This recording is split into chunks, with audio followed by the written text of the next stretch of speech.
अस्सलाम वालेकुम दोस्तों, क्या आप जानते हैं कि दुनिया की जो टॉप की पोर्नोग्राफी की साइट है उसमें हर महीने तकरीबन 13 बिलियन यानी कि 13 अरब व्यूज आते हैं। जो सेकंड पोजीशन पे है उसके ऊपर भी कम नहीं, तकरीबन 9 अरब यानी कि 900 करोड़ व्यूज आते हैं। जब हम ये वीडियो बना रहे हैं तो हर सेकंड में, हर गुजरते सेकंड में 28,000 नए व्यूज आ रहे हैं, यानी कि 28,000 लोग जो है वो अडल्ट साइट का डाटा जो है वो कंज्यूम कर रहे हैं। और इस डाटा पे हर एक सेकंड में तकरीबन पाकिस्तान करेंसी में 8 लाख रुपया खर्च किया जा रहा है पूरी दुनिया में लोगों की तरफ से। तो जब ये इतनी बड़ी इंडस्ट्री जिसके ऊपर इतने ज्यादा व्यूज और इतना कुछ हो रहा है, इसका इम्पैक्ट जो है वो हमारी जिंदगियों पे, हमारे आने वाली नस्लों पे, जनरेशन्स पे क्या पड़ रहा है, उसको आज हम डिस्कस करेंगे अपनी वीडियो। तो होता कुछ यूं है कि इस वक्त जो डाटा बताता है उसमें सबसे जो ज्यादा न्यू व्यूवर्स आ रहे हैं, ऐड होते हैं, उनकी एज तकरीबन 11 से 13 साल है। और हाईएस्ट जो रेट है इस एडिक्शन की तरफ जाने का वो है 16 से 22 साल। यानी कि अगर 11 से 22 साल की हम एज को अगर रख लें तो ये वो उम्र है जब आपकी मेंटली तौर पे डेवलपमेंट हो रही होती है। जब आप किसी चीज को देखते हैं और उसमें आपको खुशी मिल रही हो तो वो खुशी की वजह जो है वो एक हार्मोन जिसे डोपामिन कहते हैं उसकी सिक्रीशन है। तो जो वो खुशी वाला हार्मोन है उसकी सिक्रीशन के नेक्स्ट जो पार्ट आता है वो फ्रंट हेड आता है। फ्रंट हेड जो होता है वो डोपामिन की कंसंट्रेशन को रोकता है, वो आपको रैशनलाइज करता है और आप इस बात को डिसाइड कर पाते हैं कि मुझे कितना खुश या कितना दुख या कितना इस पे एक्साइट होना चाहिए।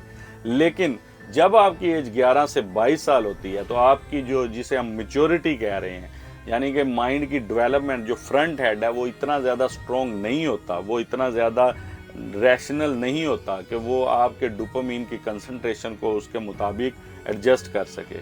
यानी कि आप उस वक्त जिसे एक्सटर्नली तौर पे बात कर रहे होते हैं कि ये बंदा उतना मैच्योर अभी नहीं है, क्योंकि जो माइंड है और उसका ब्रेन पार्ट्स हैं वो सारे डेवलपमेंट की स्टेज पे होते हैं। तो होता कुछ यूं है कि जब ये बच्चे इस तरह के कंटेंट को कंज्यूम कर रहे होते हैं तो उनका 4 टाइम्स ज़्यादा डोपामिन सेक्रेट हो रहा होता है, जिसमें उनको बहुत ज़्यादा प्लेयर मिलता है और वो एडिक्शन की तरफ चले जाते हैं। उस प्लेयर ज़्यादा मिलने की वजह से उन्हें दुनिया की और कोई भी चीज़ जो है वो ठीक नहीं लगती, उसे सिर्फ वही काम और दिन रात वो चाहता है कि मैं वही देखूं और उसी चीज़ के सारे ज़िंदगी जीऊँ। लेकिन उसका जो उससे भी बड़ा नुकसान होता है वो ये होता है, वो मेंटली तौर पे रिटार्डेड होना शुरू हो जाता है। क्यों? क्योंकि जो वीडियो वो देख रहा है उसको इस बात का इल्म नहीं है कि ये वीडियोस बाकी मूवीज़ की तरह बहुत ज़्यादा दिनों में या बहुत ज़्यादा हफ्तों में शूट होती हैं। वो देख रहा होता है जस्ट फाइनल टेक, यानी कि उसको देख के ये लगता है कि शायद ये 30 से 35 मिनट या 40 मिनट का 30 से 40 मिनट का जो है ये फिजिकल रिलेशन रहा, ये इतनी देर उसने परफॉर्म किया। और जब वो खुद में ये चीज़ें देखता है, वो देखता है कि मैं तो 5 मिनट या 4 मिनट या 3 मिनट भी नहीं कर पाता। तो ये सारी चीज़ें जो हैं वो उसके ऊपर बहुत ज़्यादा नेगेटिव इम्पैक्ट डालती हैं। रियलिटी में ये होता है कि वो मूवीज़ जिनको आप 35 या 40 मिनट का सेक्सुअल रिलेशनशिप देख रहे होते हैं, वो स्क्रीन पे इतने हफ्तों की शूटिंग के बाद वो एक क्लिप बनता है 30-40 मिनट का, जिसे आप शायद डायरेक्ट करना चाह रहे होते हैं। दूसरी चीज़ जो होती है वो उसके अंदर आती है एहसास कमतरी, अपने साइज़ को लेकर। वो देखता है कि मूवीज़ में सबके जो है इतना ज़्यादा साइज़ होता है, शायद मेरा ही साइज़ जो है वो कम है। लेकिन रियलिटी में जो मेडिकल फील्ड है वो ये कहती है कि अगर आपका साइज़ 4.5 इंच है या उससे ज़्यादा है आफ्टर इरेक्शन, इट मीन्स कि आप बिल्कुल फिट हैं, मेडिकली हर चीज़ आप ओके है आपकी। तो ये सारी चीज़ें जो हैं वो उसमें एहसास कमतरी पैदा कर देती हैं, क्योंकि उन्होंने बहुत सारे इंजेक्शन और पता नहीं क्या क्या चीज़ें यूज़ की होती हैं। कैमराज में किस तरह से वो मिरर में यूज़ हो रहा होता है या सब कुछ जो है वो उलट नज़र आता है। तो इसके बाद शुरू होती है पाकिस्तान, इंडिया, बांग्लादेश में सांडे के तेल की सेल, ये गोलियां सेल, वो गोलियां सेल, टाइमिंग बढ़ाओ, ये बढ़ाओ। और हालांकि ऐसा कुछ भी नहीं होता। एक सर्वे के मुताबिक बताया जाता है कि 90% जो ऑलरेडी फिट लोग होते हैं उनको ये कंटेंट कंज्यूम करने की वजह से, देखने की वजह से इस तरह से फील होने लग जाता है कि शायद हम फिट नहीं हैं और हमें ज़रूरत है। और फिर वो जब हकीमों के पास पहुंचते हैं तो हकीम उनको मज़ीद डरा कर ایک नाई से लेके मोची से लेके हकीमों तक सब अपनी अपनी मर्जी की दवाइयाँ बेचते हैं और अपना बिजनेस करते हैं। तीसरी चीज़ जो उस बच्चे में ये डेवलप होती है वो ये होती है कि वो औरत को एक मटीरियल के तौर पे लेने लग जाता है। उसको लगता है कि औरत जो है वो सिर्फ एक मटीरियल है, यूज़ करो और खलास। इसके अलावा उसकी नज़र में और कोई रिस्पेक्ट नहीं रहती और कुछ भी नहीं रहता। यानी कि सबसे जो बड़ा इसमें नुकसान वो हमारी नस्ल के इस बिहेवियर की वजह से औरत को होने जा रहा है, क्योंकि जब वो औरत को सिर्फ यूज़ के लिए समझेगा और उसको रिस्पेक्ट, वो ये नहीं सोचेगा कि ये रिस्पेक्ट, प्यार, केयर ये चीज़ें भी कुछ होती हैं, तो इससे नुकसान जो है वो हमारे एट द एंड माशरे का होगा। तो ये जब सारी चीज़ें आएंगी तो हमारी पूरी की पूरी जो जनरेशन है उसको टारगेट किया जा रहा है। आप ये सोचते होंगे कि ये जो पोर्नोग्राफी है इसकी वजह क्या है, ये जो इसमें एक्ट्रेस आती हैं ये क्यों आती हैं?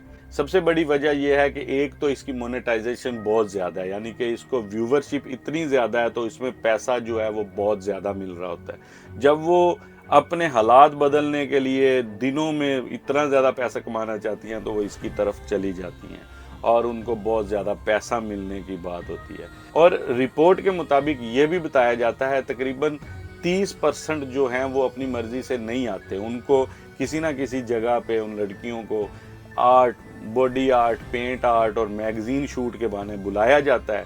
देन उनकी वहाँ पे किसी तरह से ये कन्विंस कर लिया जाता है कि आपका फेस नहीं आएगा, डोंट वरी, ये वो, और बाद में उसको उनका ये फेस और इस तरह की चीज़ें डाल दी जाती हैं और वो ऑटोमेटिकली अपना सब कुछ खो चुकी होती हैं। तो रिज़ल्ट में फिर उनके पास और हल नहीं रहता कि बदनाम तो हुए तो चलो अब बद ही सही।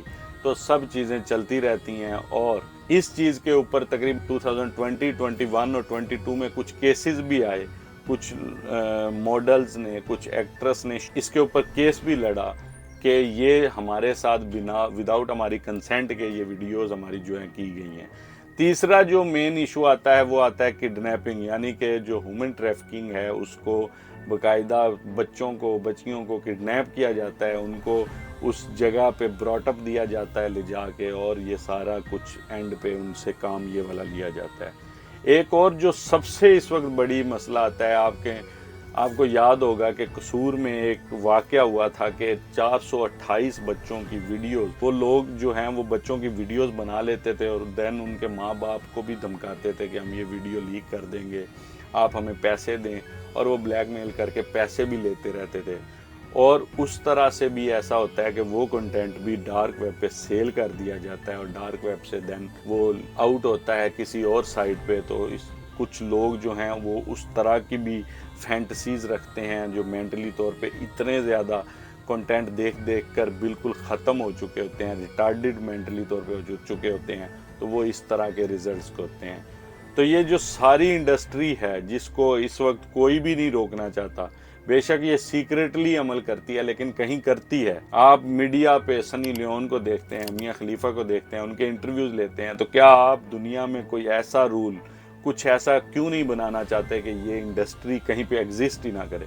जब ये एग्जिस्ट कर रही है तो आपके माशरे को इस तरह से बर्बाद कर रही है, रिजल्ट में एक क्रिमिनल माइंड लोग पैदा होंगे जिनकी सोच जो होगी वो औरत को सिर्फ मटेरियल और टिश्यू के तौर पे समझेगी, सिर्फ उनको सेक्स मटेरियल समझेगी, और बहुत सारी इश्यूज जो हैं आपकी सोसाइटी में वक्त के साथ बढ़ते जाएंगे। अपने बच्चों को आज़ादी के नाम पे बर्बाद होने से बचाएं, उनको देखें, उन पे नज़र रखें एक एज तक, जब तक वो मैच्योर नहीं होते, जब तक वो समझ नहीं पाते चीज़ों को, तब तक आप उनके ऊपर इसी तरह से हर वक्त नज़र रखें वो क्या कर रहे हैं, वो मोबाइल में क्या यूज़ कर रहे हैं, वो इंटरनेट पे क्या सर्च कर रहे हैं। ये सारी चीज़ें पेरेंट्स की अब जिम्मेदारी होगी। आई नो कि ये बहुत मुश्किल हो गया लेकिन ये हमारी रिस्पॉन्सिबिलिटी है। मिलते हैं अपनी अगली वीडियो के साथ, कमेंट सेक्शन में आपका वेट रहेगा। तब तक खुश रहें, आबाद रहें। अल्लाह हाफिज़।